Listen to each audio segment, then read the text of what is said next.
नमस्कार, आदाब। Crime petrol dial 100 में आप सबका स्वागत है। आज जो कहानी हम आपको दिखाने जा रहे हैं वो एक ऐसी दुर्घटना है जिसे देखकर आपके रोंगटे खड़े हो जाएंगे। आई, आई।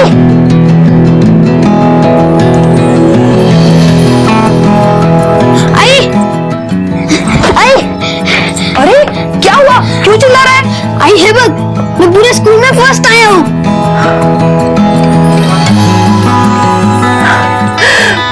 मेरा बच्चा, एक तू ही है जो हमें इस नरक से मुक्ति दिला सकता है। बोल, तू क्या खाएगा? तेरा मुंह मीठा करवाती हूँ। दही शक्कर खाएगा?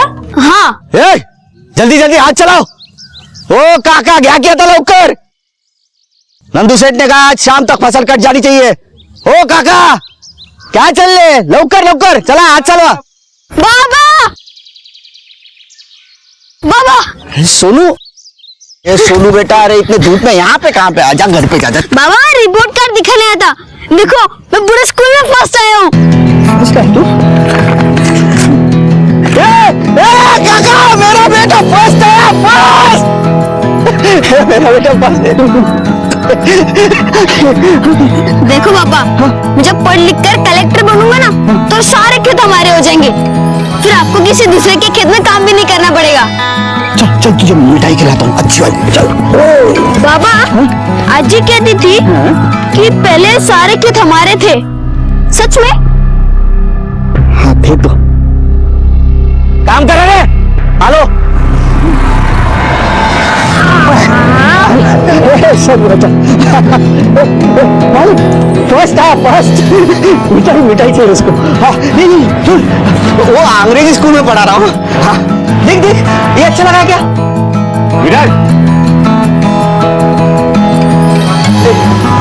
तू बोल दो। हाँ, कौन सा भी चाहिए ले लेना। हाँ चलिए। मालिक मैं दे देता हूँ पैसे। हाँ चल। ए शंकर, तू फर्स्ट है ना? फर्स्ट। हाँ आता शहरत पाटिल हो। सोनू, अब लाया ना तू, ले खाना। अरे का हुशर खाना तो मोइलो। तेरी हिम्मत कैसे हुई मेरे बेटे को हाथ लगाने की? हाँ? अरे तू इसका बाबा है तो मैं भी इसका आजोबा है। मिठाई खिलाना पास हुआ है ना वो। अरे जहर नहीं दे रहा उसको। ये देख, मेरी जिंदगी में बहुत जहर घोल चुका है तू। अभी आजोबा बनने का नाटक मत कर। बेटे के आसपास भी दिखा ना, काट के रख दूंगा। भूल जाऊंगा तू मेरा बाप है, समझा? तो तुला कळत नाही का रे? कोणी दिले खायचं है? हाँ? चल।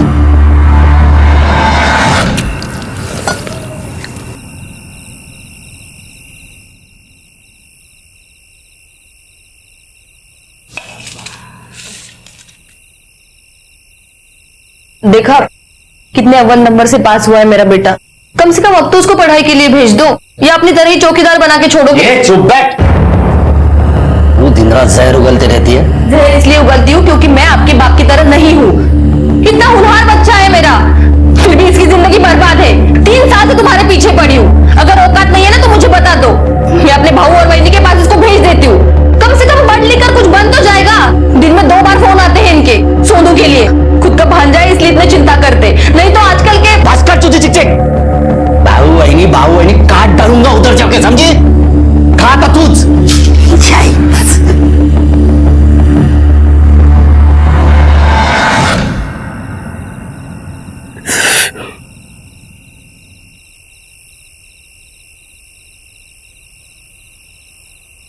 क्या हुआ? क्या सोच रहा है? सोनू की पढ़ाई के खर्चे के बारे में सोच रहा हूँ। भाई इतनी जमीन थी हमारे पास, सब बेच दी। एक छोटा सा टुकड़ा भी नहीं रखा था। आज वो होता तो सोनू की पढ़ाई के खर्चे के बारे में सोचना भी नहीं पड़ता था, और ना ही वो प्रदीप राज शिर्के की जमीनों की पहरेदारी करनी पड़ती मुझे। वो इंसान को इंसान नहीं समझता है।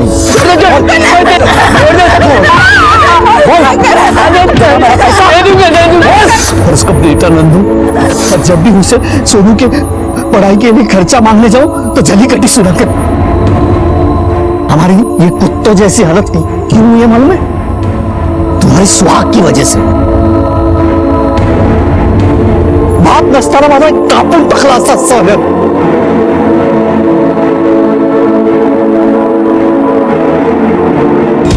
जय जवान जय किसान, ये शायद अब सिर्फ एक नारा बनकर रह गया है, क्योंकि हमारे यहां अधिकतर किसान जो अपना खून पसीना बहाकर हमारे लिए अनाज उगा रहे हैं, उनके अपने पेट खाली हैं. आजादी के इतने सालों बाद भी जमींदारी और साहूकारी का कहर हमारे गांव से खत्म नहीं हो पाया है.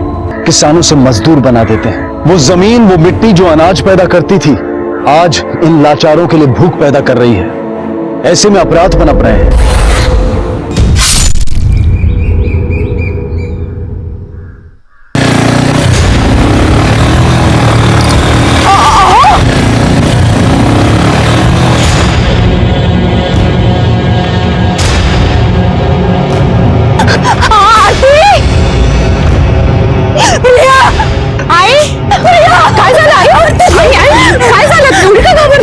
तुमच्या बाबाला विराज घेऊन गेला.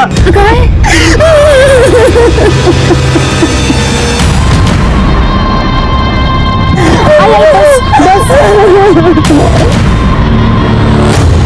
बच्चे को पढ़ाने के लिए शहर में भेजना है तेरा, पैसों के लिए मेरे पास भीख मांगते रहता है, दो हिलाते रहता है. चल जा.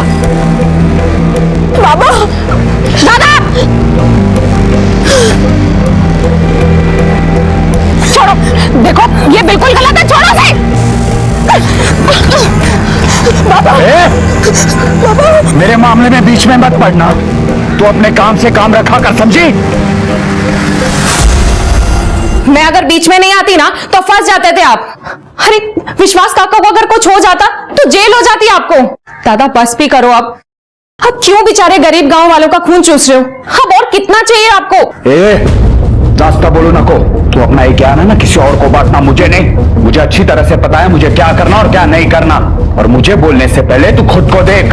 तूने जो किया ना, उसके बाद तुझे घर से बाहर निकलने दे रहे वो तेरे लिए बहुत है. तू बच गई है, वरना ये काय वक्त है. खेत में काम दिया तो घर में घुसेगा. तेरे घर की कथा सुना रहा हूं जो कान लगा के सुन रहा है. चल भाग.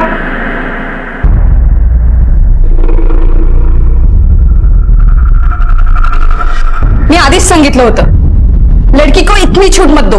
अब बुक तो. ये सब चंद्रा की रोने धोने का नतीजा है. अपनी बेटी से बहुत प्यार करती हो ना तुम. तुम्हारी ये बेटी हमारे लिए एक ना एक दिन मुसीबत खड़ी करने वाली है.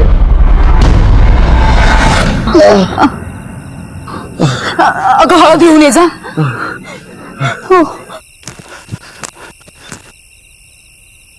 बाबा, बाबा कसं काय झालंय? बाबा कौन किया है? बाबा बताओ कौन किया है? कोशिश हो. बता कौन किया. अभी के अभी जाके काट डालूंगा उसको मैं. अरे बताने क्यों नहीं, बताना कौन किया है. दादा, तुझे शपथ है, अपना मुंह मत खोलना मुंह. अच्छा नहीं बताओगे? मरने का इतना ही शौक है ना तो मरो. और कितना मरेंगे? मर तो रहे हैं ना.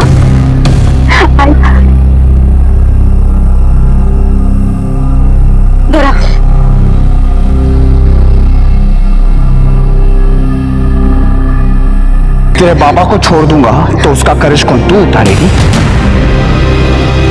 वैसे तू उसका कर्ज उतार सकती है. फिर तेरे बाबा को रोज सुबह शाम गोबर नहीं खाना पड़ेगा.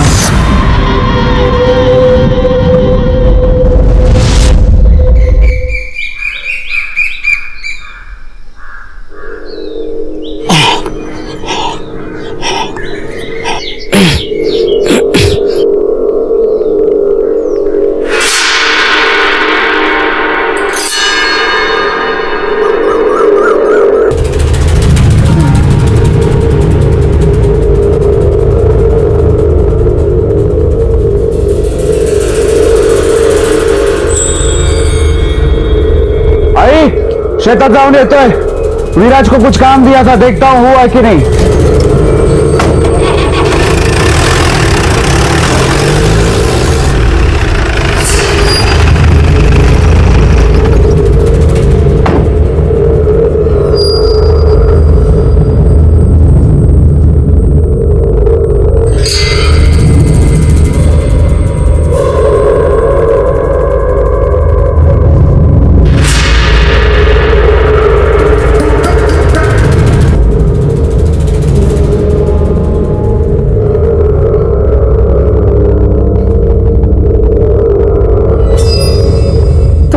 अल्लाह का कर्जा माफ कर दोगे ना? अरे हो रे बाबा, करूंगा ना, वरना तेरे को बोलता ही क्यों? हाँ चल, अरे चल रे, चल चल।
प्रिया, तेरे बाबा अभी तक खेत से नहीं लौटे, और ये आरती चारा लेने गई थी, वो भी तो। आरती,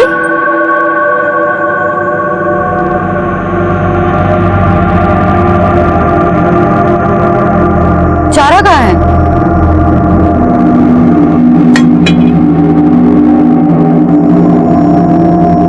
क्या हुआ? कुछ बोल क्यों नहीं रही है तू?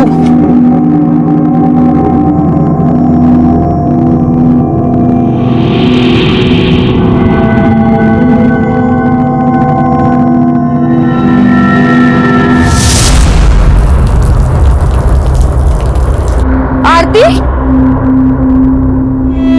अगं तू चारायला गेली होतीस ना, काय झालं? बोल ना, तू असं काय करतेस?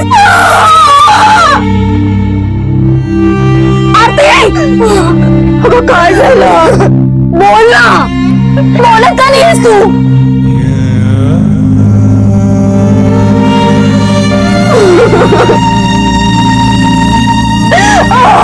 अरे धीमा,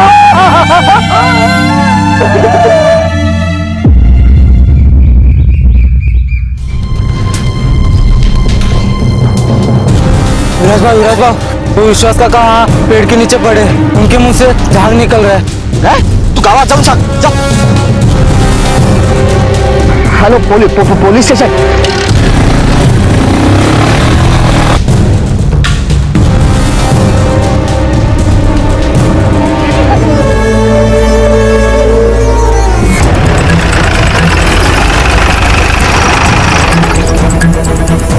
हटो पीछे, हटिए आप लोग, पीछे हटिए, हटिए सब हटिए, पीछे हटिए, हटिए पीछे हटिए। हाँ साहब ये खरा है, ये खेत मेरा है, लेकिन मेरे खेत में इसने आत्महत्या क्यों की समझ में नहीं आ रहा है। इसका आपसे कुछ लेना देना था क्या? लेना नहीं देना ही था, कर्जा लिया था मेरे से, अभी चुकाने की बारी आई तो मेरे खेत में आके आत्महत्या कर ली। नहीं साहब, साहब इन्होंने आत्महत्या नहीं की साहब, बल्कि इनको मजबूर किया है अपनी जान लेने के लिए। इनके बेटे नंदू ने मेरी बेटी का बलात्कार किया साहब।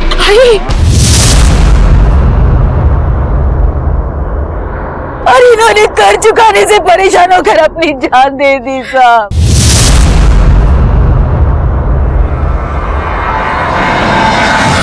कहते हैं कि मुश्किल वक्त में ही इंसान की असल पहचान होती है, लेकिन मजबूरी और गरीबी अच्छे अच्छों को तोड़ देती है। विश्वास ने अपने हालात के आगे घुटने टेक दिए थे, लेकिन आरती पर क्या बीती होगी जिसने अपने पिता को बचाने के लिए अपने आप को नंदू जैसे भेड़िए के हवाले किया। न जाने ऐसी कितनी ही आरतियां और विश्वास हमारे गांव में रोज जिंदा होते हुए भी मरते हैं, पर न वो इन अत्याचारों के खिलाफ आवाज उठाते हैं और ना ही कोई और। लेकिन इस बार सुलेखा ने अपनी बेटी की अस्मिता के लिए आवाज उठाई थी। विश्वास की आत्महत्या के पीछे की प्रताड़ना को बताने की कोशिश की थी, लेकिन एक गरीब इंसान की आवाज में आखिर कब तक वो साहस बना रहेगा जो प्रदीप और नंदू जैसे पैसे वाले और ताकतवर लोगों को सजा दिलवा सके। तुम्हारी माँ ने जो नंदू पे इल्जाम लगाया है सच है वो? सर कहाँ लेके जा रहे हो उनको? सर सर सर सर रुकिए ना सर, ऐका ना सर, ती आरती आणि तिच्या आई खोटं बोलते, इन्होंने ऐसे कुछ नहीं किया है। उसने क्या किया और क्या नहीं वो हम पता कर लेंगे। डालो अंदर इसे। यार नंदू को तो पुलिस पकड़ के ले गई, अब क्या हुआ उसका? होना क्या है, कुत्ते की मौत मरेगा। बाप बेटे 230 एकड़ जमीन खा गए, सारी गलती उनकी नहीं है, अपना सिक्का भी खोल रहा है साला। अरे बाप ऐसा नहीं होता ना, तो ये सारी जमीन मेरी होती। जाने देना यार, जो हुआ सुआ दिल से लगा के क्यों बैठा है?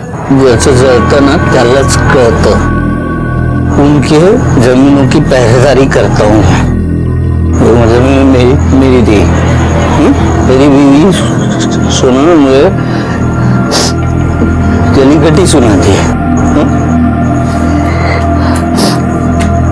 उनको सोनू एकदम होशियार है। 40,000 चाहिए यार उसके दाखिले के लिए। यार हो जाएगा उसका दाखिला, तो टेंशन मत ले। अरे वो मांगता हूँ वो नंदू से, तो बोलता है पटना के पास दो दिन बचे रे सिस्टर, 2 दिन नहीं। एक तू टेंशन ना ले, सब हो जाएगा, उसका एडमिशन हो जाएगा, सब हो जाएगा। ले है ना 2 दिन। तेरा तो बड़ा लंबा इंतजाम हुआ है। विश्वास की बेटी के साथ तूने जबरदस्ती शारीरिक संबंध बनाया, जिसकी वजह से विश्वास को आत्महत्या करनी पड़ी।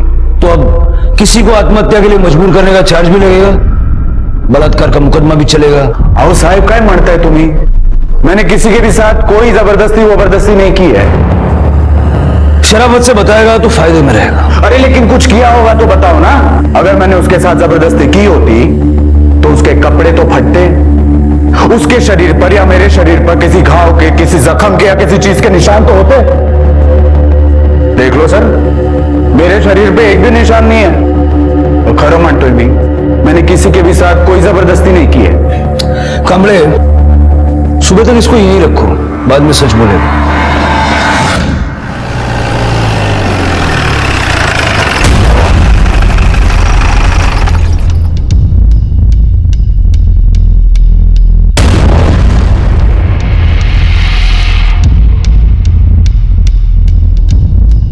प्रदीप बाबू को कुछ बात करनी है, गाड़ी में बैठे जाओ।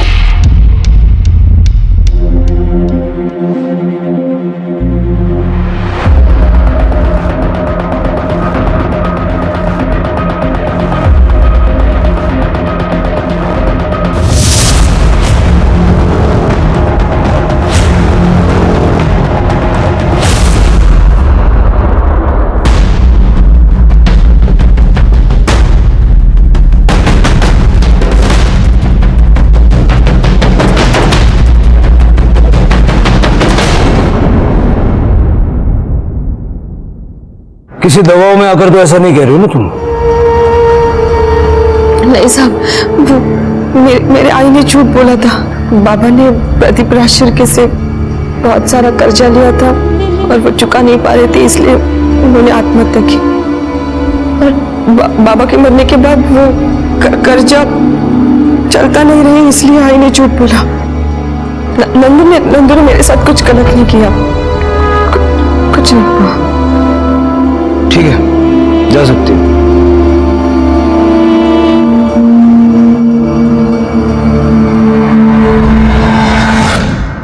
झूठ बोल रही है ये। नंदू को छोड़ दो। Okay sir.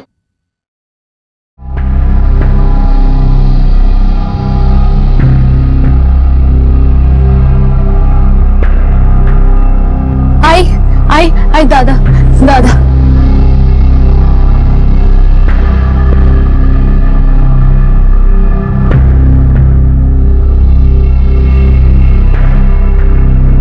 मुझे क्यों घूर रहा है? हाँ, क्या करने गया था तू? बोल ना। उन दोनों बाप बेटों को हमेशा के लिए खत्म करने गया था। बाबा हमें अभी पुलिस में कॉल करना चाहिए और इसको पुलिस के हवाले करना चाहिए। नहीं, इसे हम पुलिस में नहीं देंगे। इसने तो हमारा काम और भी आसान कर दिया है। हमारे वकील के पैसे भी बचा दिए इसने। और तेरी बहन ही हमारे नंदू को हमारे पास वापस लेके आएगी पुलिस से। लेके जा इसको, बांध के रख।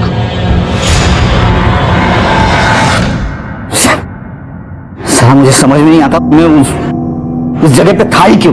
और राकेश प्रदीप को मार देता, फिर बाद में नंदू को मैं लुटका देता, आसानी हो जाती ना। कोई बात नहीं, दोनों बच गए ना। ये दोनों मेरे हाथों मारने वाले, देख देख। तू ऐसा कोई गलत काम नहीं करेगा, समझा? अबे गलत कुछ नहीं हो। भाऊ क्या रे? चप्पल ठीक हो गया। डाली क्या? ये देख भाई, ये काम करवाती है वो उनकी बहू रत्ना, संडास साफ करवाती है, चप्पल सिलवाती है मुझसे। यह नंदू मेरे बेटे के एडमिशन के लिए पैसे दे दे, बस उसको शेयर भेज दूंगा, दूसरे दिन नौकरी छोड़ दूंगा। पैसे नहीं भी दिए तो उससे नहीं। तू दिमाग को ठंडा रखेगा कि नहीं? शांति से काम ले, जाके देख वो कितना पैसा देता है, बाकी मैं देखता हूँ कि मैं कितना कर सकता हूँ।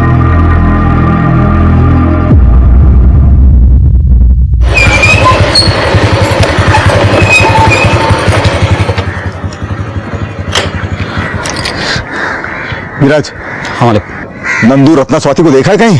नहीं, हाँ नंदू वो आए थे खेत में दोपहर को, और उसके बाद कहाँ चले गए मालूम नहीं। पता नहीं ये तीनों कहाँ चले गए। कल शाम को 4 बजे नंदू का फोन आया था रत्ना को। आई, हम आ रहे हैं अभी। हाँ उसके बाद रत्ना और स्वाति भी कहीं चली गई, अब तक लौटी नहीं। ऐसा करते चलो ढूंढते उनको।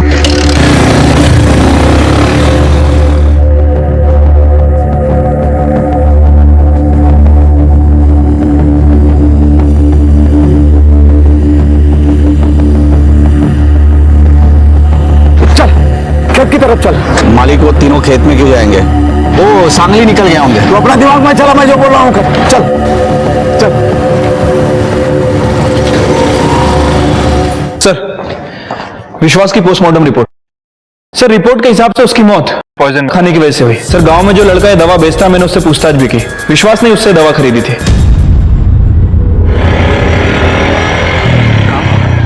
रुक रुक रुक रुक। क्यों?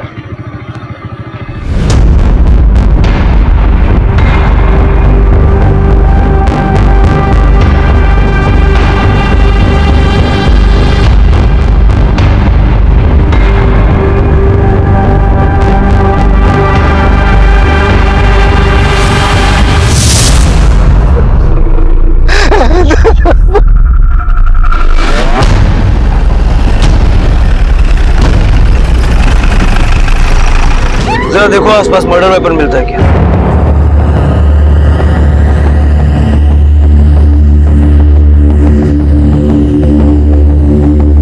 सर, आसपास तो कोई वेपन नहीं मिला है। सर, अजीब बात है, कातिल ने वेपन को छुपा दिया, लेकिन इस तरह पुतला बनाकर इसे टांग दिया। हो सकता है कातिल इस कत्ल को छुपाना नहीं बल्कि दिखाना चाहता हो सकता है वो इस कत्ल के जरिए कुछ कहना चाहता हो। कभी बेरहमी से वार किया गया और ब्लड भी गीला है, मतलब कत्ल कुछ घंटों पहले ही हुआ है। सर, इसे देखकर तो ऐसा लगता है कि किसी एक आदमी का काम नहीं है, जिसे इस तरह पुतले पर टांगा गया था। यू राइट कम। जिस तरह से इसको मारा गया है, लगता है मारने वाला इससे बहुत नफरत करता था। ये खेत किसका है? मेरा सर।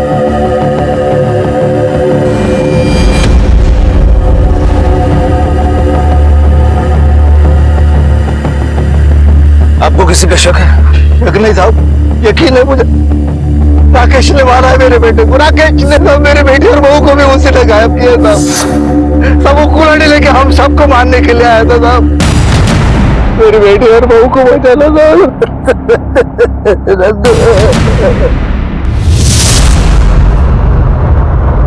देखने से साफ था कि मामला रंजिश का था, और जिस तरीके से नंदू की लाश को रखा गया था, ऐसा लगता था कि वो शायद प्रदीप को संकेत दे रहा है कि आगे वो क्या करने वाला था। रत्ना और स्वाति भी लापता थे। प्रदीप चिंतित था।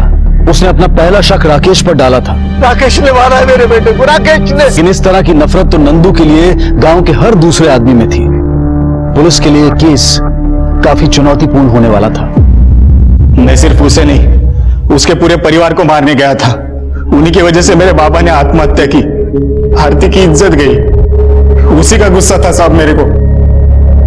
लेकिन मैं जब वहां पे गया तो प्रदीप ने मेरे को पकड़कर मुझे मारने की धमकी देकर आरती से झूठा बयान दिलवाया कि नंदू ने कुछ नहीं किया।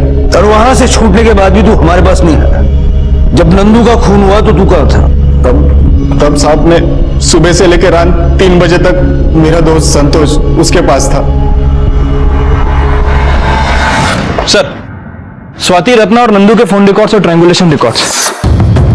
सर, रत्ना और नंदू ये दोनों लगातार फैमिली मेंबर्स के कॉल में थे, लेकिन सर स्वाति के कॉल रिकॉर्ड से किसी अशोक का नाम सामने आया। सर, स्वाति दिन में 10 से 12 बार इस अशोक से बात किया करती थी और कोई भी कॉल आधे घंटे से कम की नहीं है। स्वाति के फोन पर आखिरी बार इसी नंबर से कॉल आया था।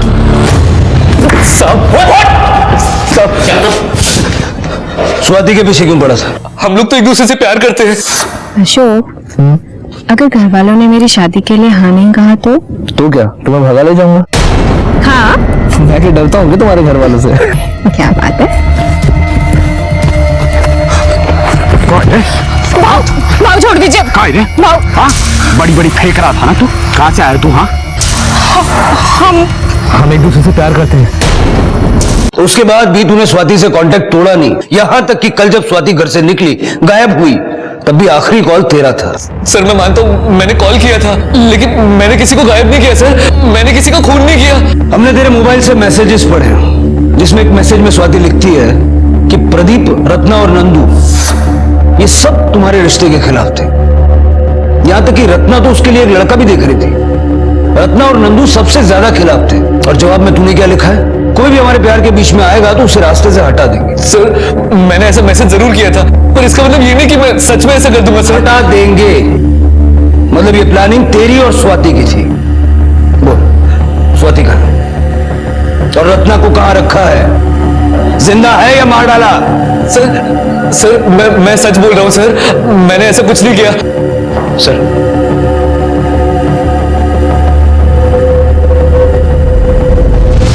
इंक्वायरी से पता चला है कि अशोक ने स्वाति के गायब होने के एक दिन पहले काफी शॉपिंग भी की थी और होटल में एडवांस बुकिंग भी की थी। कमले, जो शॉपिंग और होटल की बुकिंग है, इसकी सारी डिटेल निकालो। Okay sir. सर, ये नंदू की पीएम रिपोर्ट। ठीक, जाओ।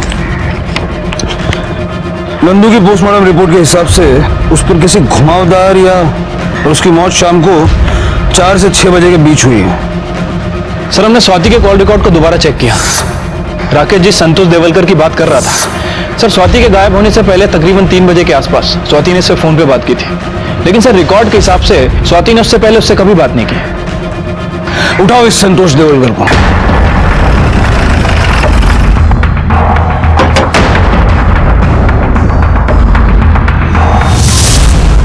जिस दिन स्वाति गायब हुई तूने उसे फोन किया था? हाँ, किया था। वो रत्ना ने मुझ पे केस किया था ना। ठीक आहे वहिनी? हाँ ठीक है, चलो।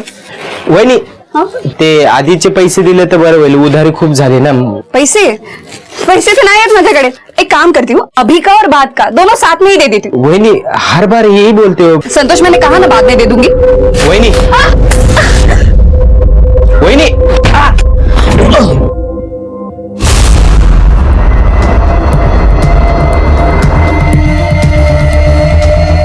ये क्या कर रहे हो तुम? छोड़ो मुझे। वहिनी सोडा। मी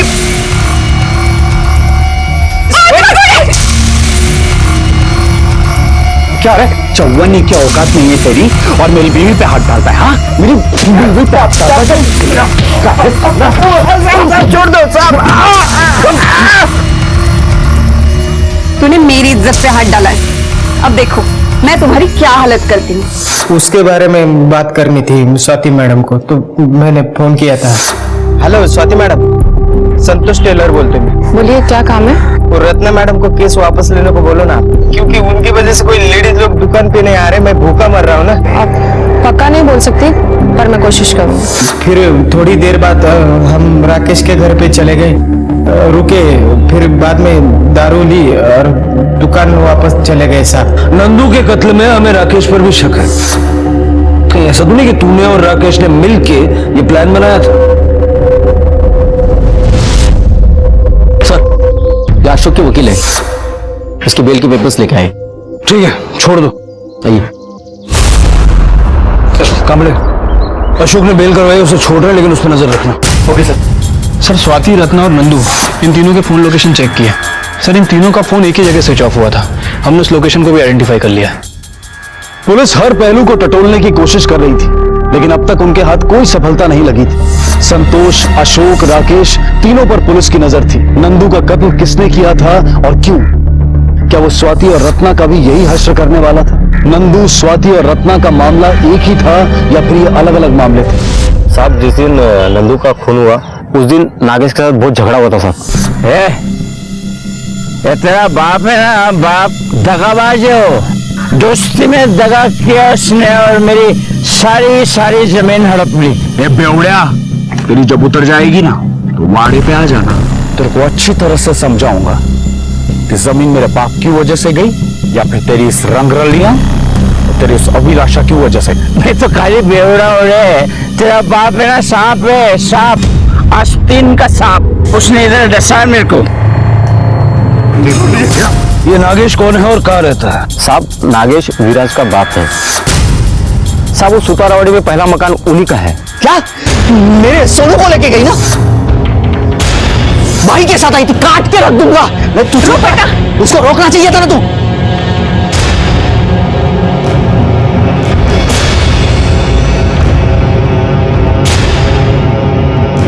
नागेश ही रहता है, बुलाओ, उससे बात करनी है। कल रात को 9 बजे के आसपास देखा था, उसके बाद से कहाँ मालूम नहीं। कल रात से तुम्हारा पति घर नहीं आया, तुम्हें चिंता नहीं हो रही? हमारा कोई संबंध नहीं है उसके साथ। हमारे लिए तो उसी दिन मर गया था जिस दिन हमें पता चला था कि अभिलाषा के साथ उसके नाजायज संबंध है। पूरा गांव जानता है। इस घर में आने से उसको मनाही है। वहां पे पड़ा रहता है दिन भर। वो अभिलाषा को देखा था मैंने बाजार में।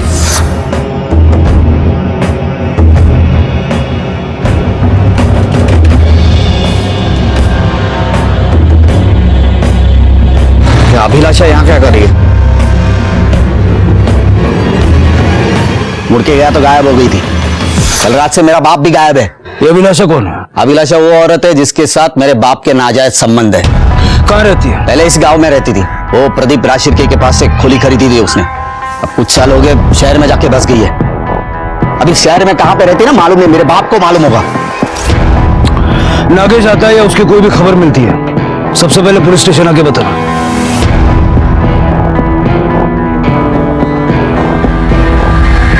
कमले, जरा पता करो ये नागेश कौन सी दिशा में और किस काम से निकला है, और अभिलाषा की डिटेल्स निकालो। क्योंकि इस केस में जिस तरह से गड़े मुर्दे उखड़ रहे हैं, क्वाइट पॉसिबल कि इन मुर्दों में से किसी का नंदू के मर्डर से कोई कनेक्शन हो। सर, राकेश और संतोष के बयान को हमने चेक किया तो पता चला कि 4 बजे से पहले वो दोनों राकेश के घर पर थे। उसके बाद में उन लोगों ने शराब खरीदी और फिर रात तक संतोष की दुकान पर थे। ठीक है, छोड़ दो दोनों को, लेकिन दोनों पे नजर रखना। Okay sir. रुक, क्या हुआ? ये ले दुकान की चाबी। और तू जा, मैं आधे घंटे में आता हूँ। ठीक है, जल्दी आ।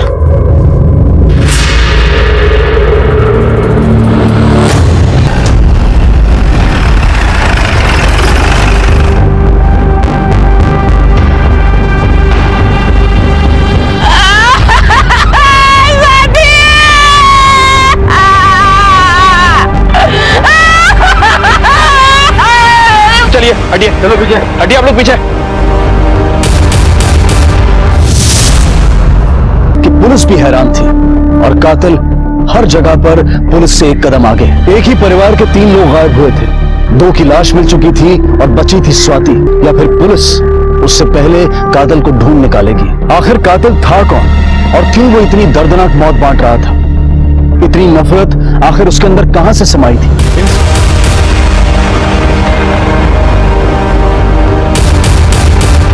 रत्ना को भी ठीक उसी तरह मारा गया जैसे नंदू को मारा गया। कमले, जो कोई भी है प्रदीप से बदला लेना चाहता है, उसे बताना चाहता है कि वो उससे कितनी नफरत करता है, और इसीलिए शायद वो उसके परिवार के लोगों को एक के बाद एक मार रहा है।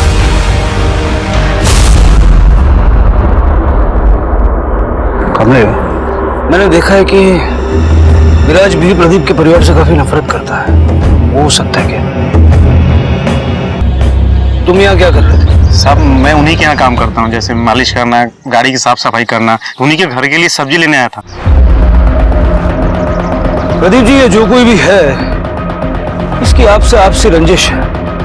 इसीलिए शायद उसने नंदू और रत्ना को दोनों को इस तरह से पुतला बना के खड़ा किया और मुंह पे मिट्टी पोत दी। मुझे लगता है कि मामला खेत से जुड़ा हुआ है। आप जरा याद करने की कोशिश कीजिए, आपकी जमीन को लेकर कभी किसी से कोई रंजिश रही है? उसी अशोक ने मारा होगा। उसी अशोक ने मेरे बहू और बेटे को मारा।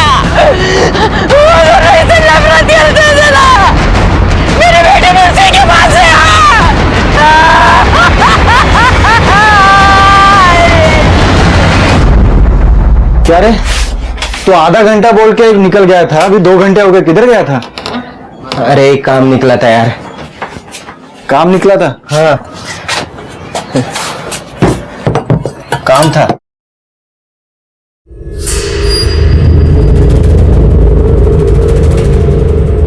तू झूठ बोल रहा है ना? मेरे से कुछ तो छुपा रहा है। मित्र मानतोस ना मला? बोल। यार राकेश, मुझसे बहुत बड़ी गलती हो गई यार। गलती? कौन सी गलती? एक के बाद एक होती हत्याओं ने पुलिस की रातों की नींद उड़ा दी। इन्वेस्टिगेशन भी तमाम उम्मीदें जगाते हुए घूमकर शून्य पर आकर रुक जाती। और संतोष ने आखिर ऐसा क्या किया था जिसकी वजह से वो इतना घबराया हुआ था? क्या ये पूरा षड्यंत्र अशोक ने रचा था या फिर नागेश ने अपना पुराना बदला लिया था? सर, अशोक ने जिस दुकान पे शॉपिंग की थी ये उसका डुप्लीकेट बिल है। सर, उसने दूल्हा और दुल्हन का जोड़ा खरीदा था, लेकिन सर एक अजीब बात है, उसने 2 नहीं बल्कि 3 लोगों की बुकिंग कराई थी। मतलब अशोक और स्वाति का भाग के शादी करने का प्लान था और इस प्लान में कोई तीसरा भी इन्वॉल्व है। सर, आप लोग मुझे फिर यहाँ पर ले आए, मैंने सब बताया तो। ये शादी का सामान किसके लिए खरीदा था? सर, ये मैंने स्वाति के लिए खरीदा था सर। हम लोगों को समझ में आ गया था कि उसके घर वाले हमारी शादी नहीं होने देंगे, इसलिए हम लोगों ने छुप के शादी करने का प्लान बनाया था। पर उसके एक दिन पहले ही स्वाति गायब हो गई सर। स्वाति का गायब होना भी तुम्हारे प्लान का हिस्सा है, क्योंकि तेरे और स्वाति के भागने की खबर नंदू और रत्ना को लग गई थी। उन्होंने तुम्हें रोकने की कोशिश की और इसीलिए तुम लोगों ने अपने साथ एक तीसरे को मिलाया और नंदू और रत्ना को रास्ते से हटा दिया। नहीं सर, स्वाति उन लोगों की बहुत इज्जत करती थी। एक बार जब नंदू ने मुझे और स्वाति को साथ में पकड़ा था और मारा, तब स्वाति ने मुझे रोका था पुलिस कंप्लेंट करने से। हम ऐसा सोच भी नहीं सकते हैं सर। शादी तो तुम दोनों ही करने वाले थे ना, लेकिन होटल तो 3 के लिए बुक किया था। ये तीसरा कौन है? सब अशोक मेरा ही बेटा है सब। मैंने अपनी वकील को बोल के उनकी शादी के लिए 1 महीना पहले ही अर्जी दी थी कोर्ट में, और उनके साथ होटल में भी मैं ही रहने वाला था साहब। अगर ये शादी आप ही करवा रहे थे तो ऐसे चुपचाप करवाने की क्या जरूरत थी? बिरादरी के सामने, समाज के सामने धूमधाम से मनाने की क्यों नहीं सोची? साहब, मैं एक मामूली आदमी हूं और स्वाति के बाप और उसका बड़ा भाई बहुत पैसे वाले आदमी। कहीं शादी में वो बवाल न खड़ा कर दे, इसलिए मैं चुप करके शादी कर रहा था। कामरे, बाप बेटे की बातों पे भरोसा नहीं किया जा सकता। फिलहाल इनको छोड़ दो और जरा पता लगाओ कि अशोक और स्वाति की शादी में कोर्ट में गवाही कौन कौन देने वाला था। Okay sir. सर, रत्ना की पीएम रिपोर्ट। रत्ना की पीएम रिपोर्ट के हिसाब से रत्ना की हत्या भी सिमिलर हथियार और सिमिलर पैटर्न से हुई, ठीक वैसे जैसे नंदू को मारा गया। कामड़े, मुझे लगता है कि कातिल ने शायद इसलिए नंदू और रत्ना के मुंह पे मिट्टी लगा के उनको खेत में बिजुगा बना के खड़ा किया ताकि हमारे शक की सुई उसके कर्जदार और किसान मजदूरों की तरफ घूम जाए। या फिर यह भी हो सकता है कि उसका प्रदीप के खेत, गांव की मिट्टी और बिजुगा से कोई गहरा संबंध हो। लेकिन कौन हो सकता है ये? विराज, जब नंदू और रत्ना की बॉडी मिली तब जिस नफरत से वो देख रहा था और जिस तरह से उसने जमीन पे थूका था। हो सकता है सर। सर, विराज और नंदू ये दोनों अक्सर साथ रहा करते थे। सर, विराज का रहता नंदू गायब हो जाता और उसे पता भी नहीं चलता। सर, ऐसा कैसे हो सकता है? और सर, इन्वेस्टिगेशन से सामने आया है कि नंदू और रत्ना विराज को टॉर्चर किया करते थे। सर, कहीं विराज नहीं तो? सर, मुझे लगता है कि हमें इस विराज को उठा लेना चाहिए। नहीं कामड़े, विराज को उठाने से पहले शंकर को उठाओ। शंकर से हम विराज की सारी हिस्ट्री निकालेंगे। Okay sir. नागेश मोहिते के बारे में कुछ पता चला? सर, गांव वालों से उसके बारे में पूछताछ की है। उनका कहना है कि उसका कोई एक ठिकाना नहीं है। खबरियों को अलर्ट कर दो, उनसे कहो कि नागेश जैसे गांव में दिखाई दे सबसे पहले हमें पता चलना चाहिए। तब तक मैं देखता हूं कि इस विराज की नफरत किस हद तक जा सकती है।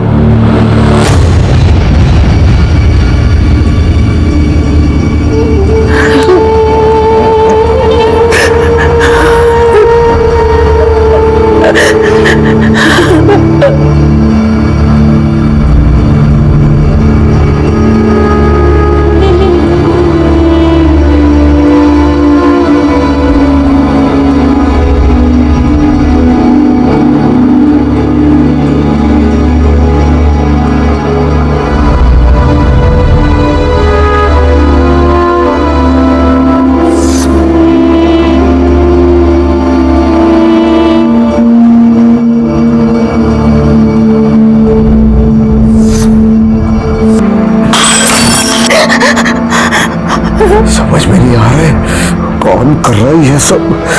लगता है पूरा गांव हमारे खिलाफ गया है।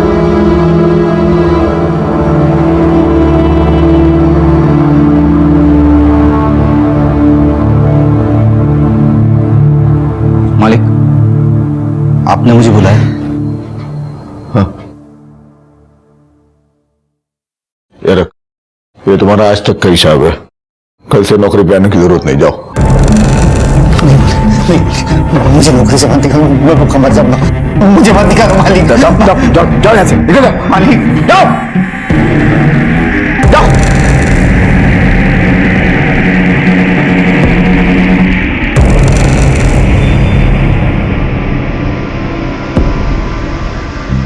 प्रदीप के लिए दुश्मन को पहचानना मुश्किल था, क्योंकि उसने पूरे गांव पर ही अत्याचार किए थे। उधर पुलिस के पास संदिग्धों के नाम पर विराज, राकेश, अशोक, संतोष और नागेश के साथ साथ और भी नाम जुड़ते जा रहे थे।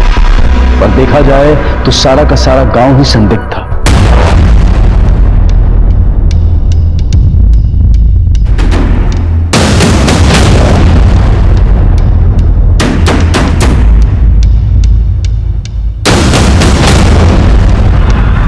साहब सच क्या है क्या मालूम, लेकिन लोग तो यही कहते हैं कि प्रदीप ने नागेश को दोस्ती में दगा दी। साहब एक जमाने में विराज का बाप नागेश इस गांव का सबसे बड़ा जमींदार था।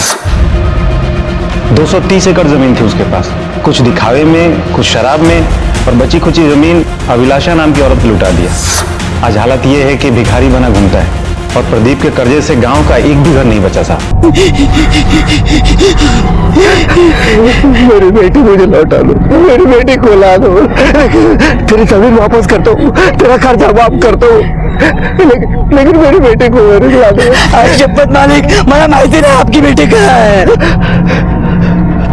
स्वाति कहाँ है? मेरी बेटी क्या बता रहे? तेरे बैल वापस करता हूँ मैं, मेरी बेटी मुझे ला दे। मुझे नहीं मालूम मालिक, मुझे नहीं मालूम। बता रहे मेरी स्वाति कहाँ है? मेरी बेटी क्या बता दो, बता दो, मेरी बेटी ला दो। साहब इसीलिए विराज अंदर ही अंदर उबलता रहता है। प्रदीप के यहाँ नौकरी करना तो उसकी एक मजबूरी है, नहीं तो हम जैसे गरीबों के साथ उसकी बहुत हमदर्दी है साहब। साहब विराज नंदू पे बहुत गुस्सा था, नफरत करता था उससे। क्यों?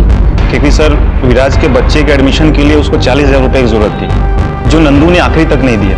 नंदू और रत्ना ने मिल के उस बेचारे को घुमाते रहते साहब।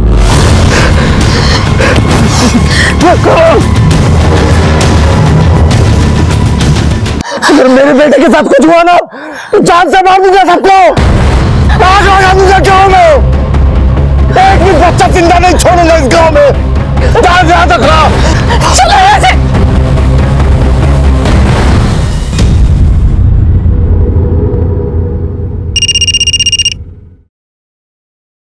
हेलो, ठीक है हम लोग पहुंच रहे हैं। सर गांव के लोग प्रदीप की जान लेने पे उतारू हैं। क्या?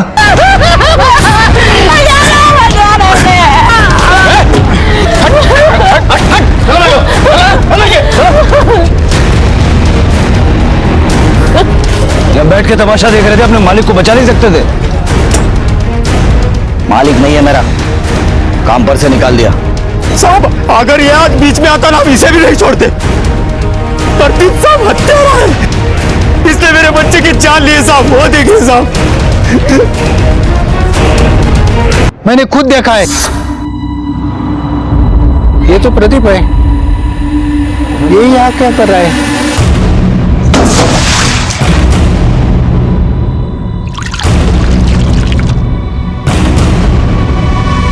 इसने क्या किया है ये हम पता लगा लेंगे। जब तक उस पानी का टेस्ट नहीं हो जाता, कोई उस कुएं से पानी मत पीना। बॉडी को पोस्टमार्टम के लिए भेजो।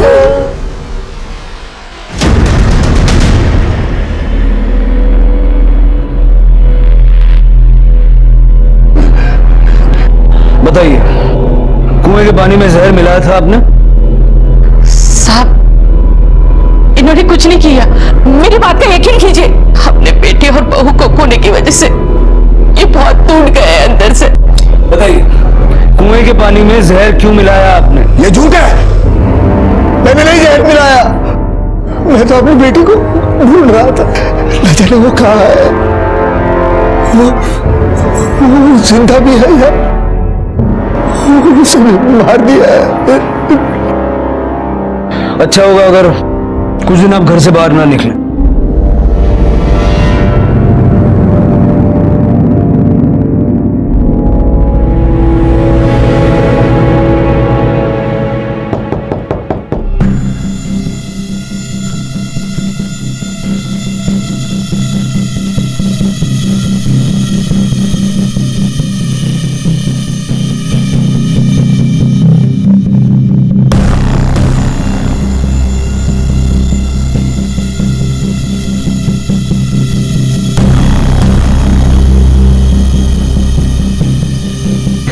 का दुपट्टा है।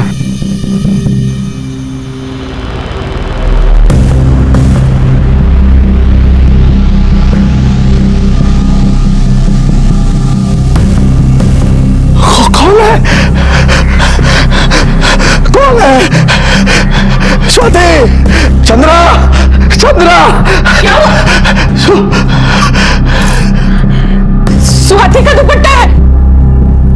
जिस दिन वो गायब हुई थी उसने यही पहना था। आई, हम आ रहे हैं अभी। हाँ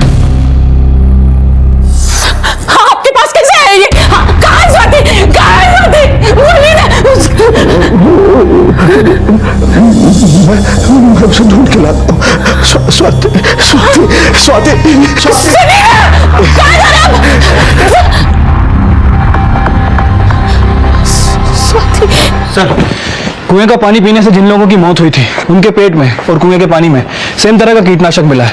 सर, इस कीटनाशक की वजह से इंसान का दम घुटने लगता है और उसकी मौत हो जाती है। कमले, इस एरिया में जितने भी पेस्टिसाइड डीलर है सबसे पूछताछ करो, कब, किसने और कितनी मात्रा में ये पेस्टिसाइड खरीदा है। Okay sir. स्वाति! स्वाति! स्वाति! स्वाति! स्वाति! स्वाति!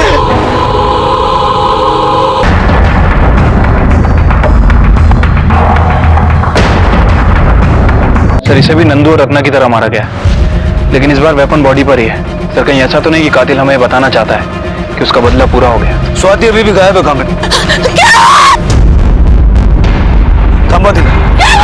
मुझे भूल कर निकले थे, मैं स्वाति को ढूंढने जा रहा हूँ। कमले, ये जो कोई भी है बहुत शातिर है।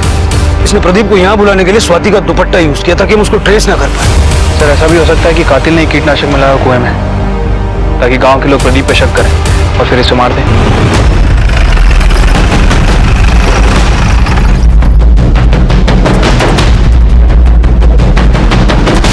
सर, ये कीटनाशक दवाइयों का डीलर है। इसे एक ऐसे आदमी पर शक है जिसने इससे दवाई खरीदी थी। बताओ। साहब, 20 साल से मेरी दुकान है सब उस इलाके में। लगभग तो मैं सब किसानों को जानता हूँ क्योंकि सब मुझसे ही दवाई लेते। पर साहब, मैंने उसको पहली बार देखा था। कोई 30 साल का लड़का था। भाई साहब, मुझे कीटनाशक यानी पेस्टिसाइड चाहिए। कौन सा कंपनी का? कंपनी दे दो ना, कौन से भी कंपनी का। लड़की की शक्ल याद है? उसका स्केच बनवा सकते हो? जी साहब।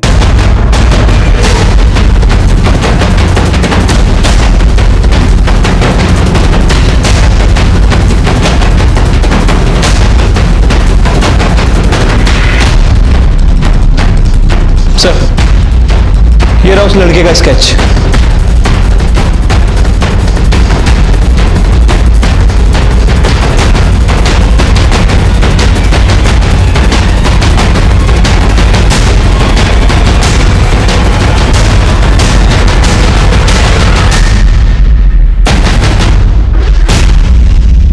ये शायद वही लड़का है जो उस दिन अभिलाषा के साथ आया था।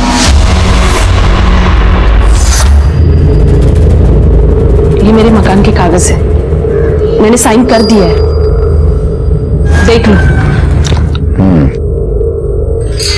ये तुम्हारे मकान की कीमत। तुम सिर्फ मकान की कीमत चुका रहे हो, मैंने तो इस गांव में रहने की कीमत चुकाई है और आज तक चुका रही हूँ। अगर उस वक्त मेरे कुछ अपने मेरी मदद करते तो मुझे इस तरह गांव में मुंह छुपा कर आने की जरूरत नहीं पड़ती। लेकिन गलती तो मेरी है, मैंने लोगों से उम्मीद रखी, वो भी उनसे जो सिर्फ व्यापार करना जानते हैं। क्या है, कितनी बोलते हैं? मकान की कीमत मिल गई ना तो निकलो यहां से, बहुत हो गया, जाओ। अभी बहुत हुआ कहाँ है, अभी बहुत कुछ होना बाकी है।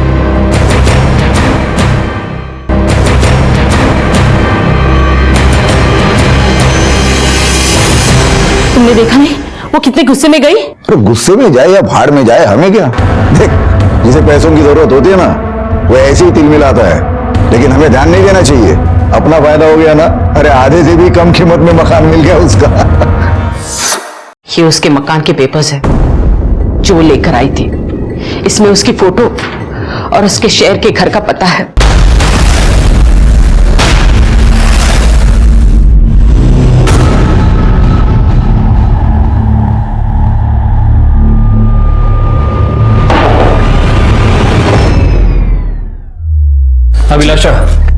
जी कहिए। तुम्हें हमारे साथ पुलिस स्टेशन चलना होगा। क्यों? मैंने ऐसा क्या किया है? तुमने क्या किया है तुम्हें पता चल जाएगा।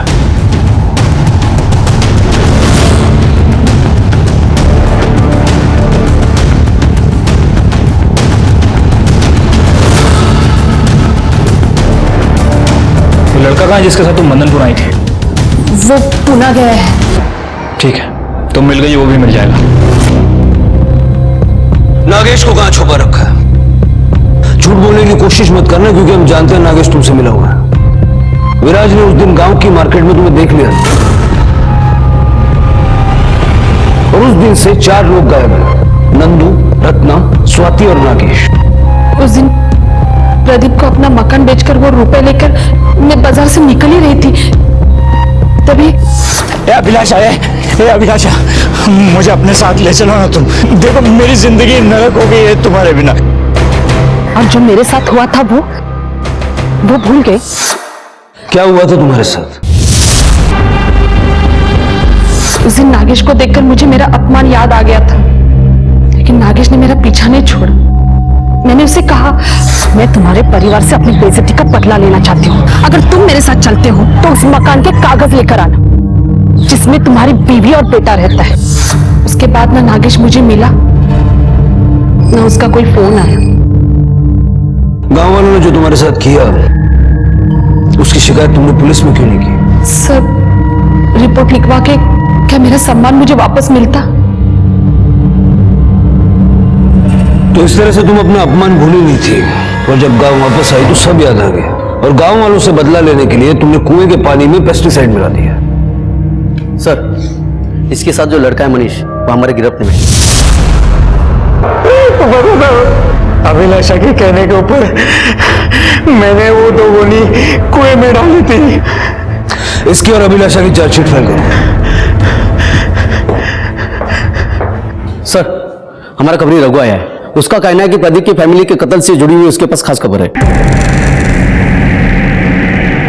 ये तो राकेश और संतोष है, ये तीसरा कौन है? साहब, ये मुंबई का सुपारी किलर बंटी नाम है इसका। मैंने इन तीनों को सांगली मार्केट में साथ में देखा था। कुएं में जहर की गुत्थी तो सुलझ गई थी। अभिलाषा ने अपने बदले की वजह से कई लोगों की जान ले ली, लेकिन नंदू, स्वाति, रत्ना और नागेश के मामले में कोई सुराग हाथ नहीं लग पाया था। लेकिन पुलिस को अचानक संतोष के एक कॉन्ट्रैक्ट किलर के साथ देखे जाने की बात पता चली। क्या वाकई में संतोष ही इस पूरे हत्याकांड का मास्टरमाइंड था? ये पता करने के लिए पुलिस ने एक बार फिर राकेश और संतोष को पुलिस स्टेशन बुलाया। बताने की जरूरत है कि ये कौन है, या बताऊं? बंटी, मुंबई का कॉन्ट्रैक्ट किलर। अब प्यार से बिना मार खाए बता दो, स्वाति कहां है? क्या किया उसके साथ? अब भी बोला बिना मार खाए बता दो, मारो। क्या इसलिए किया साहब? इसमें मेरा लेना देना कुछ नहीं है। सब लोग हमारे बच्चे साहब गलती हो गई साहब। वो रत्ना के केस की वजह से मेरा जीना हराम हो गया।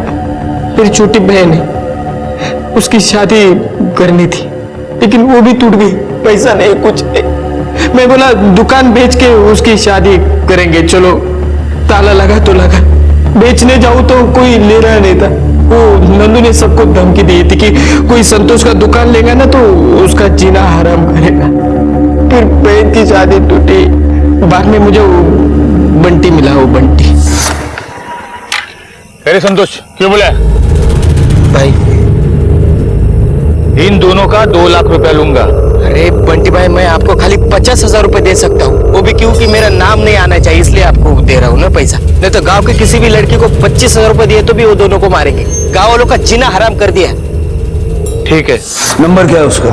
नंबर नहीं साहब, वो बोला कुछ अड्डा करेगा साहब। मेरे कुछ भी गलती नहीं साहब। सुपारी देने का बहुत शौक है ना, खिलाओ। सर, प्रदीप की पोस्टमार्टम रिपोर्ट के हिसाब से जिस दराती से नंदू और रत्ना का खून किया गया, लेकिन सर वेपन पे कोई फिंगरप्रिंट नहीं मिला है।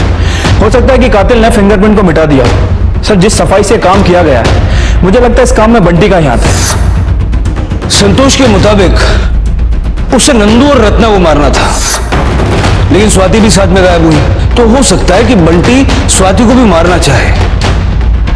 लेकिन एक प्रोफेशनल किलर बिना पैसे लिए प्रदीप को क्यों मारेगा? और इस तरह लोगों को पुतला बना के खेत में खड़ा करना, उनके मुंह पे मट्टी पोतना, इस सब की उसे क्या जरूरत?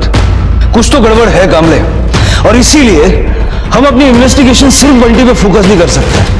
तुम एक काम करो, तुम मुंबई पुलिस से कांटेक्ट करो। स्वाति और अशोक के कोर्ट मैरिज में विराज गवाह बनने वाला था। वो तीसरा आदमी विराज था। कामले, बुलाओ विराज को। अशोक और स्वाति कोर्ट मैरिज करने वाले जानता था? हाँ साहब, वो शादी का सब खरीदी करने गए थे ना, तो मैं उनके साथ ही था। फिर ये बात प्रदीप को क्यों नहीं बताई? सर, मैंने क्या सोचा कि स्वाति और अशोक शादी कर ले तो उसी दिन सब दुनिया को पता चल जाएगा ना। मतलब उनकी बदनामी से तुझे खुशी मिलती है, जैसे उनकी लाशों को देख के मिली थी। मुझे याद है जिस नफरत से तूने थूका था, तब तो तुझे इस बात का भी गुस्सा होगा कि नंदू और रत्ना ने तेरे बच्चे के एडमिशन के लिए तुझे पैसे नहीं दिए। गुस्सा इस बात का भी होगा कि प्रदीप ने तुझे नौकरी से निकाल दिया। और इतना ही नहीं, तेरे बाप को बेवकूफ बना के तुम्हारी 230 एकड़ जमीन हड़प ली, और इन सब चीजों का बदला लेने के लिए तूने उसे मार दिया। हाँ साहब, अगर मेरा बस चलता ना तो स्वाति को छोड़ के प्रदीप के पूरे खानदान को खत्म कर देता मैं। सिर्फ उसके परिवार को या अपने बाप को भी? नागेश की भी कोई खबर नहीं है, उसे भी मार दिया। हमारे लिए तो वो कब का मर चुका है, उसे क्या मारना साहब? सीधी तरह से अपना गुनाह कबूल कर लेगा तो अच्छा होगा। साहब, मैंने कुछ किया ही नहीं तो। हेलो,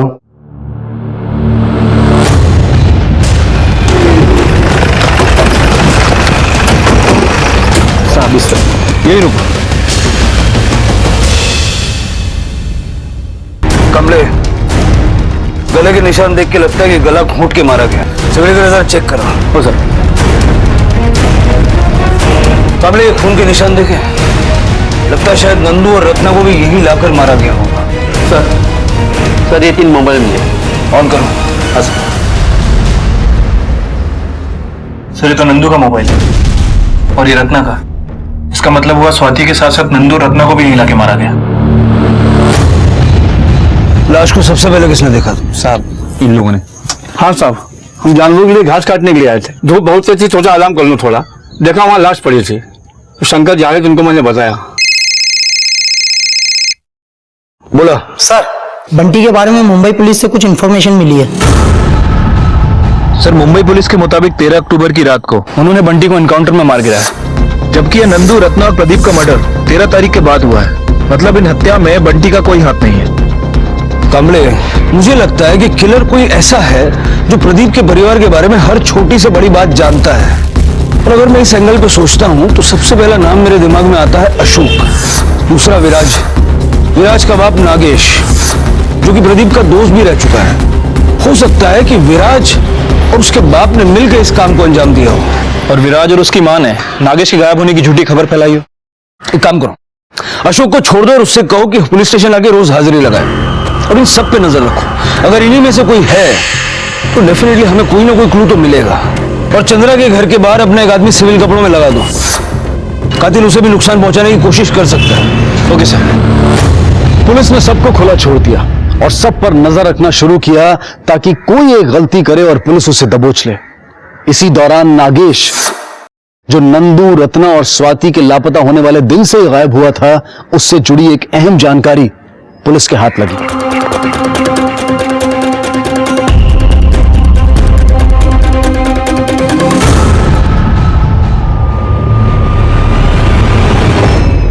विराज अपने बाप से इतनी नफरत करता है कि उसे जीते जी मरा हुआ मानता है। तो नागेश को क्यों ढूंढ रहा था? और नागेश के बारे में उसने तुमसे ही क्यों पूछा? ये तो पता नहीं साहब क्यों ढूंढ रहा है, लेकिन उसने मुझे इसलिए पूछा क्योंकि जिस दिन नंदू की लाश मिली थी उस रात नागेश मुझे मिला था। अरे क्या रहे गोपाल, अभी तक देसी में फंसा है तू। आज तेरे को अंग्रेजी पिलाता हूँ मैं। गिलास लाना जरा। मुझे एक बात बता, तू इतना खुश क्यों है जो आज अंग्रेजी पिला रहा है? गांव में इतने बड़े बड़े सांप थे ना, उनका एक सपोला था सबसे ज्यादा जहरीला, हो गया ऊपर नंदू, एक एक करके सब जाएंगे और मैं अकेला जाऊंगा विदेशा के साथ। देख, चलो चलो चलो, उठो, 11 बज गया, बंद करने का टाइम होगा। चलो चल। चल तू अब सो जा, मैं निकलता हूँ। अरे आज नींद किधर आने वाली है रे, एक बहुत जरूरी काम है वो करना है। तू जा तू जा। उसने बताया कौन सा काम निपटाना चाह रहा था? मतलब उस दराती के बारे में या अभिलाषा के बारे में या प्रदीप और उसकी फैमिली के बारे में? नहीं साहब। ठीक है, जाओ।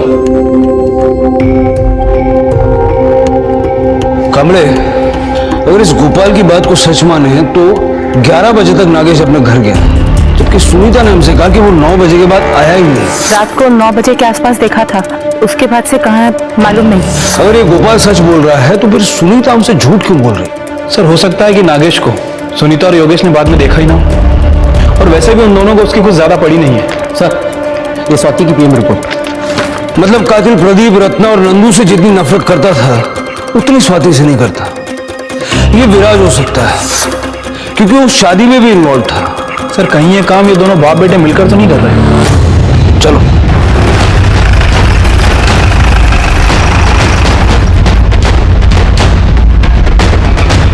नागेश को ढूंढने जा रहे हो? तूने बोला कि तेरे बाप के साथ तेरा कोई लेना देना नहीं है। तू नागेश को ढूंढ रहा है या ढूंढने का नाटक कर रहा है? मैं कुछ समझा नहीं साहब। उस दिन झूठ क्यों बोला कि नागेश 9 बजे के बाद घर ही नहीं आया, जबकि वो 11 बजे घर वापस आया था? सर कुछ नहीं मिला, बस शराब की एक खाली बोतल है। अब बाकी की बातें यही बताएगा या पुलिस स्टेशन ले जाके पूछूं? साहब मैं नागेश को इसलिए ढूंढ रहा था क्योंकि वो मेरे मकान के पेपर लेके भागा था। तो जब भागा उस वक्त क्यों नहीं रोका? साहब रोक लेता पर मैं घर में नहीं था साहब। आई अकेली थी। माँ कहाँ तुम्हारी? आई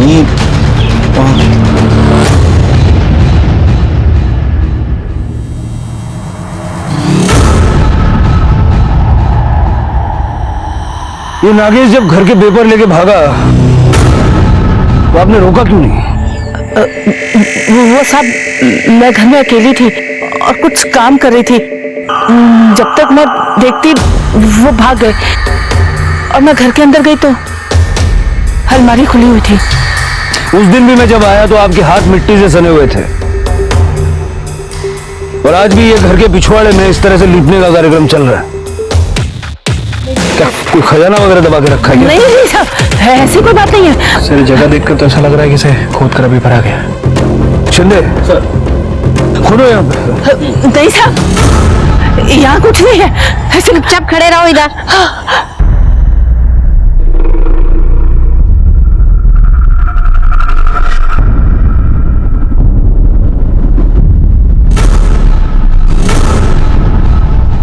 शिंदे बॉडी निकालो।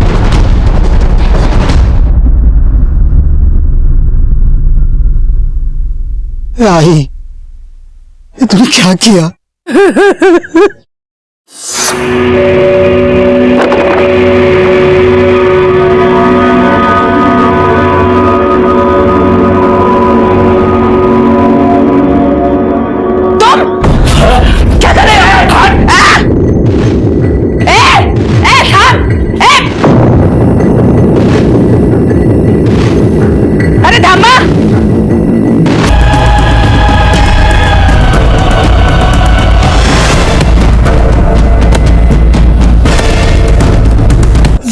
विराज कर रहा है तो आई क्या गई तू जागी?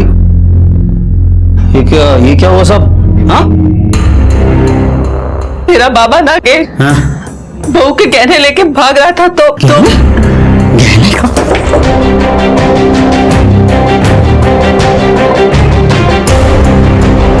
अरे वो गहने नहीं, मकान के पेपर लेके भागा है उसकी माशूका को देने के लिए। हाँ अभिलाषा को आज मेरे गांव में दिखा था। आज मरा, आज मरा। क्यों चला है ना? चलो उठिए।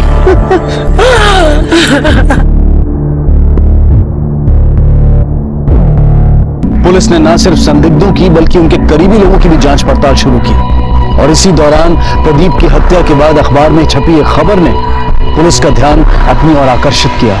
सर आज के अखबार में प्रदीप से रिलेटेड एक इंफॉर्मेशन छपी है। सर आज से 20 साल पहले इसी गांव में किसानों और मजदूरों के ऊपर नरसंहार हुआ था। सर इस नरसंहार में लगभग सभी लोगों की मौत हो गई थी, लेकिन एक 2 साल का बच्चा बच गया था।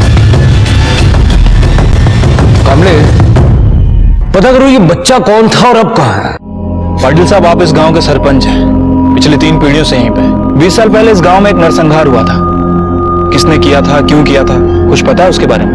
गरीब किसान के साथ उनकी जमीन प्रदीप ने जबरदस्ती हड़प ली थी। उन्होंने पुलिस में रिपोर्ट दर्ज की तो प्रदीप ने मना किया। वो लोग नहीं माने तो फिर उसके बाद जो कुछ हुआ। वो बच्चा कहाँ है, कौन है, पता है उसके बारे में? हाँ, इसी गांव में है, बहुत मेहनती है।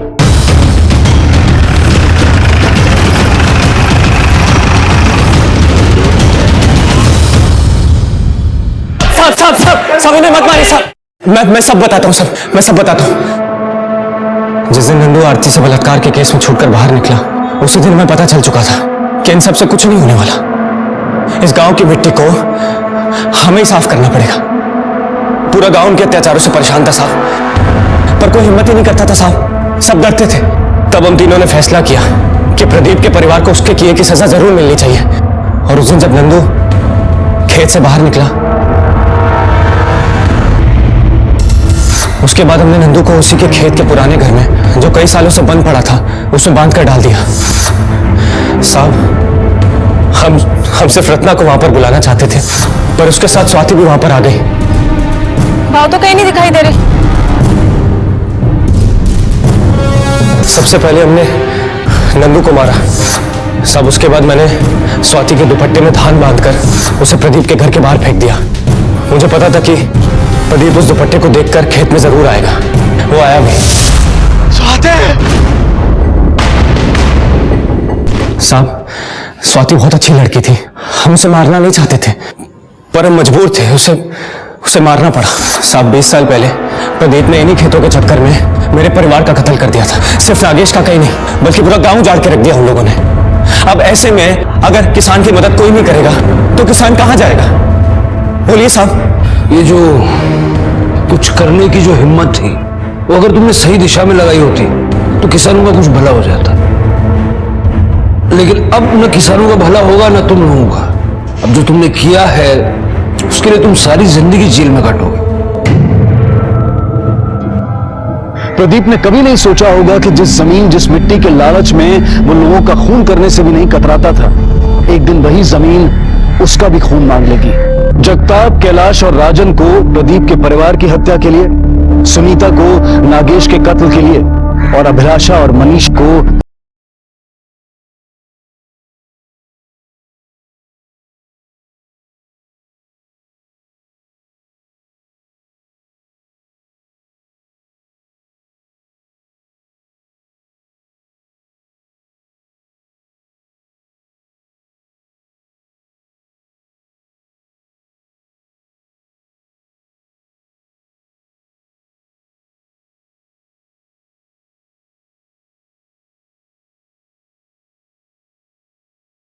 सबको जय हिंद। इस तरह के और भी एपिसोड देखने के लिए हमारे चैनल को सब्सक्राइब करें और बेल आइकन दबाना ना भूलें।